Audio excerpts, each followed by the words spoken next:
Comment les enfants des anges déchus ont presque détruit le monde dans la tradition chrétienne. Les anges déchus sont des êtres célestes qui se sont écartés du chemin de Dieu.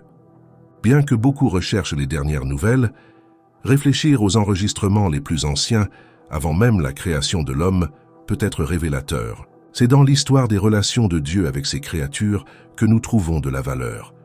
Nous ne devons pas limiter notre attention uniquement à l'interaction de Dieu avec les êtres humains, mais aussi enquêter sur comment il traite les autres ordres d'êtres, comme les anges. En comprenant comment Dieu a traité les anges qui se sont rebellés, nous pouvons mieux comprendre son interaction avec nous et dissiper les malentendus. Le premier péché n'était pas humain, mais angélique.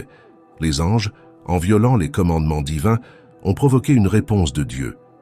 Observer comment il a traité ces anges rebelles nous aide à comprendre sa nature et ses attentes à notre égard. Il est essentiel d'être prudent quant à la nature trompeuse du péché. Même les anges, dans leur position, n'étaient pas immunisés contre lui.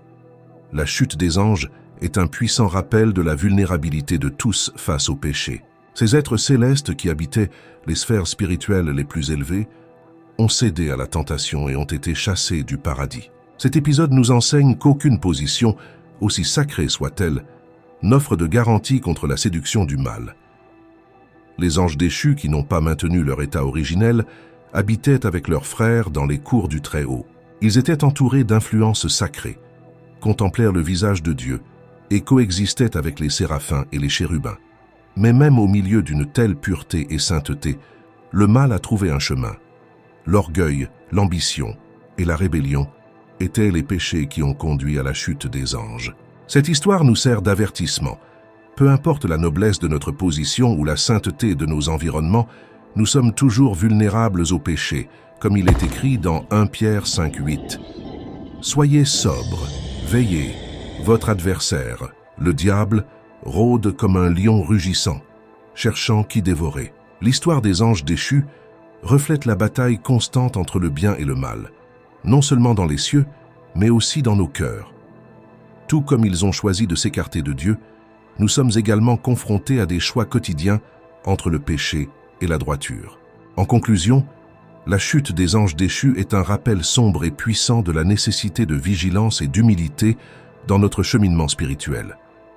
Elle nous enseigne que, quelle que soit notre position ou nos privilèges, nous sommes tous sujets aux tentations du péché et devons constamment rechercher la grâce et la miséricorde de Dieu pour lui rester fidèles. Dans le passé, ils étaient glorieux, mais aujourd'hui, ils sont des traîtres, des rebelles et des séducteurs.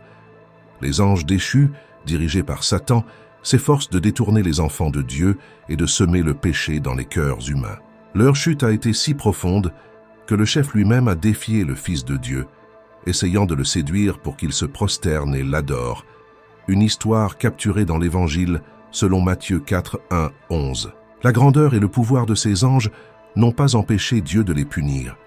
Indépendamment du statut ou du pouvoir terrestre, Dieu juge tous également, comme le montre la présence de légions de démons, comme mentionné dans les Évangiles. Cela montre que même le nombre abondant ne les a pas sauvés de la condamnation divine. La Bible ne parle pas explicitement de la possibilité de repentance pour les anges déchus, mais leur destin nous offre d'importantes perspectives. En Ézéchiel 28, 14, Lucifer est décrit comme un chérubin oint, l'un des plus hauts anges qui habitait en présence de Dieu. La pleine conscience de sa rébellion met en évidence la gravité de son péché, contrairement aux humains, pour qui Dieu a prévu un plan de rédemption par Jésus-Christ. Il n'y a pas mention d'un plan similaire pour les anges. Le salut humain reflète la grâce et la miséricorde divine, tandis que les anges rebelles ne reçoivent pas une telle offre. En 1 Timothée 5:21, les anges qui sont restés fidèles sont appelés les élus de Dieu, en contraste avec les anges déchus. La rébellion angélique est un miroir de la bataille spirituelle constante, où les forces du mal s'opposent à Dieu et cherchent à nuire à son peuple. Genèse 6, 1, 4 introduit la question intrigante des fils de Dieu et des Néphilim.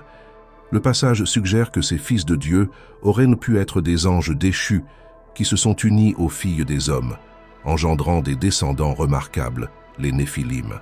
Cette union entre le céleste et le terrestre a accru la méchanceté sur terre, aboutissant au déluge.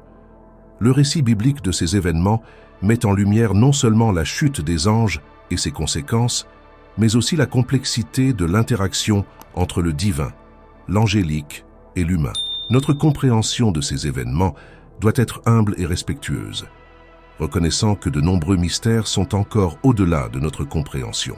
En conclusion, l'histoire des anges déchus, de Satan et des Néphilim est un puissant rappel des conséquences de l'éloignement de Dieu et de l'importance de l'obéissance et de la fidélité envers lui. Elle nous incite à réfléchir à notre propre vulnérabilité au péché et à la nécessité constante de la grâce divine dans nos vies. Le repentir du Seigneur pour avoir créé l'humanité, tel que décrit dans Genèse 6, verset 6, reflète la profondeur du péché humain. Dieu, attristé dans son cœur, a déclaré qu'il éradiquerait de la terre non seulement l'humanité, mais aussi les animaux, les reptiles et les oiseaux du ciel. Ce passage souligne la gravité avec laquelle Dieu voit le péché. La Bible raconte le problème du mariage impie entre les fils de Dieu et les filles des hommes, une union qui a accéléré l'expansion de la méchanceté humaine. Ces mariages n'étaient pas simplement physiques, mais spirituellement corrompus, peut-être partie d'un plan satanique pour polluer la lignée humaine et empêcher la venue du Messie. Satan, cherchant à contrecarrer la promesse de Dieu dans Genèse 3, verset 15 concernant le Messie, aurait pu tenter de corrompre la lignée humaine pour que le Sauveur ne puisse pas naître d'une mère pure. Cette stratégie a presque réussi, conduisant l'humanité à un tel état de corruption que Dieu a décidé de recommencer avec Noé et ses fils. Dieu, dans sa réponse au mal de l'humanité, a déclaré que son esprit ne lutterait pas éternellement avec l'homme. Cela montre qu'il y a une limite à la patience divine envers la rébellion humaine. L'histoire du déluge est un rappel poignant que notre rejet de Dieu peut atteindre un point de non-retour. La période de 120 ans avant le déluge, mentionnée dans Genèse, n'était pas seulement un délai pour la construction de l'arche, mais aussi une période de grâce, donnant à l'humanité la chance de se repentir. Cependant, la corruption a persisté, conduisant à l'inévitabilité du jugement divin. Les Néphilim mentionnés dans Genèse 6, verset 4, sont décrits comme le résultat de cette union pécheresse, remarquable non seulement par leur taille, mais aussi par la nature diabolique de leur origine. Ils représentent la profondeur de la corruption humaine et angélique qui a conduit au déluge. La déclaration selon laquelle toute intention du cœur de l'homme était continuellement mauvaise, Genèse 6, verset 5, souligne l'étendue de la dépravation humaine à cette époque. C'est une description puissante de la nature pécheresse de l'homme, montrant que le mal n'était pas seulement une occurrence externe, mais une condition interne. Lorsque Genèse 6, verset 6 parle du repentir de Dieu, il utilise un langage humain pour exprimer la profondeur du sentiment divin. Le péché humain non seulement viole la loi de Dieu, mais aussi blesse son cœur aimant. Dieu, étant amour parfait, souffre de nos transgressions et aspire à notre rédemption. Le récit du déluge nous défie à réfléchir sur notre propre nature pécheresse et le besoin urgent de la grâce de Dieu. Il nous rappelle la justice de Dieu, sa patience, mais aussi sa réponse définitive au péché continu et non repentant.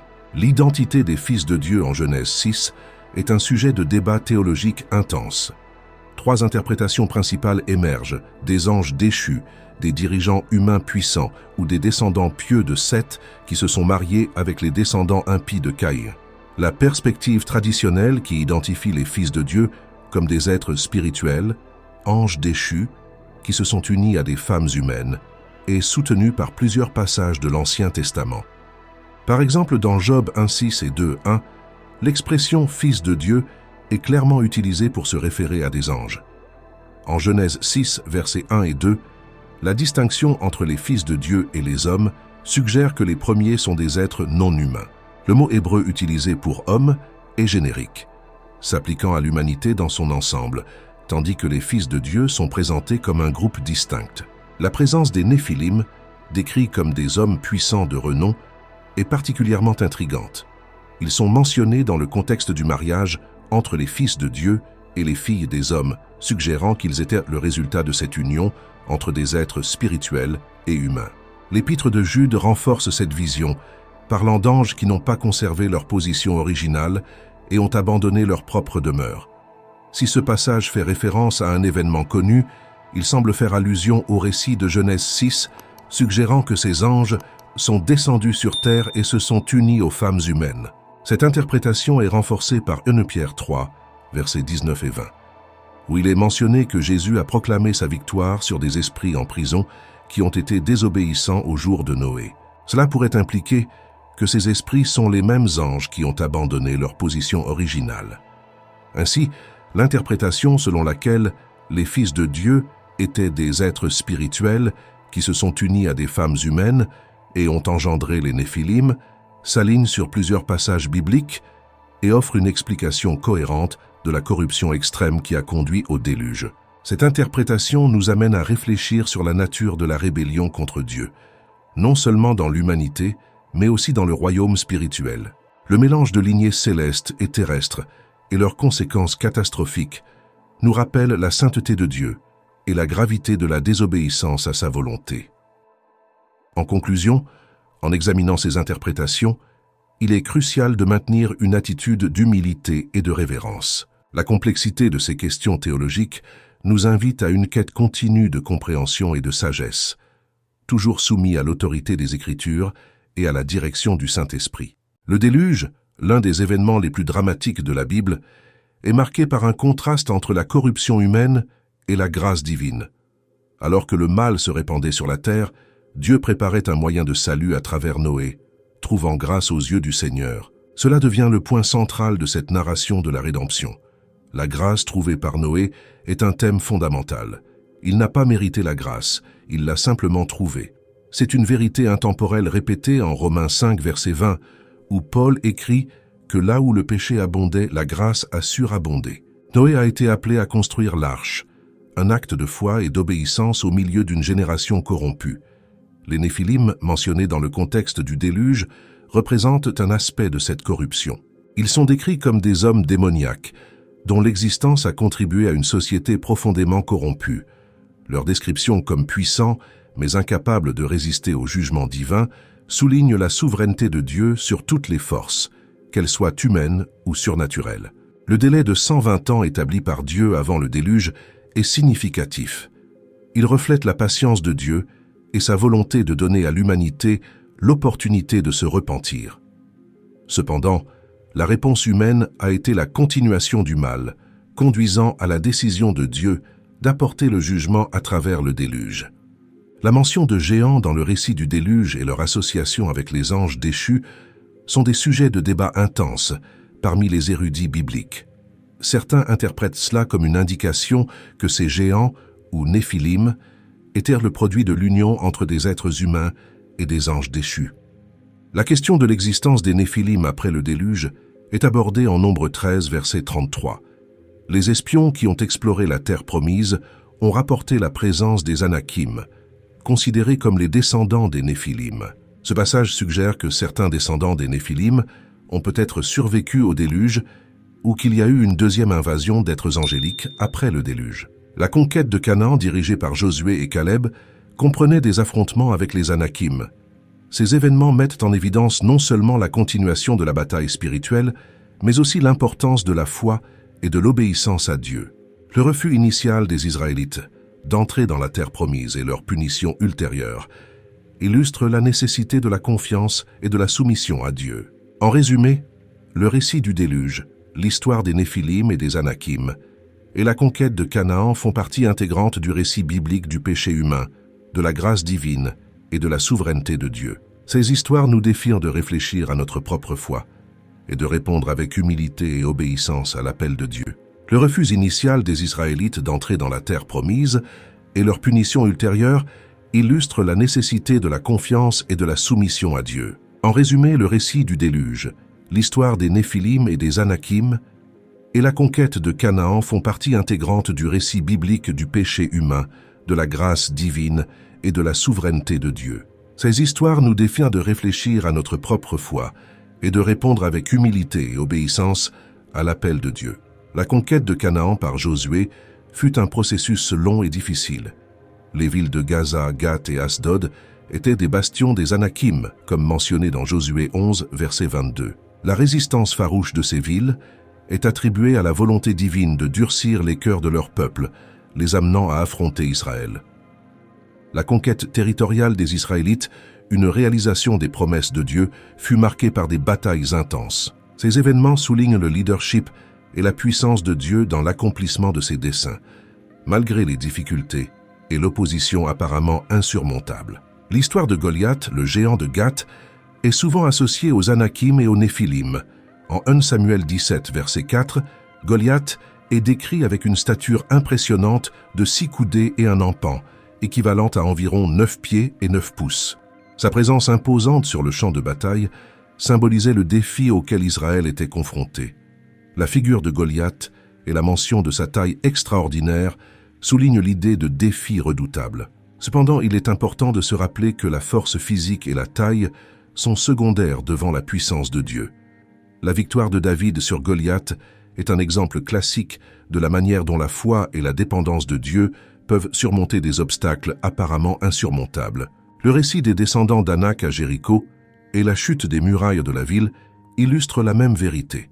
Malgré la peur initiale des Israélites, l'intervention divine a conduit à la victoire. Cet épisode sert de rappel de la souveraineté de Dieu et de l'importance de la foi face aux défis.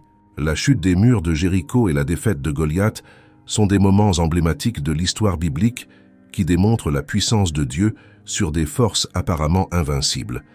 Ils renforcent le message selon lequel, peu importe la taille du défi, la confiance en Dieu est la clé de la victoire. En conclusion, le récit de la conquête de Canaan, l'histoire de Goliath et la lutte contre les géants ne sont pas seulement des récits de batailles physiques, mais aussi des leçons spirituelles profondes. Ils nous enseignent sur la fidélité de Dieu, l'efficacité de la foi et la certitude qu'aucun obstacle n'est trop grand pour être surmonté avec l'aide divine.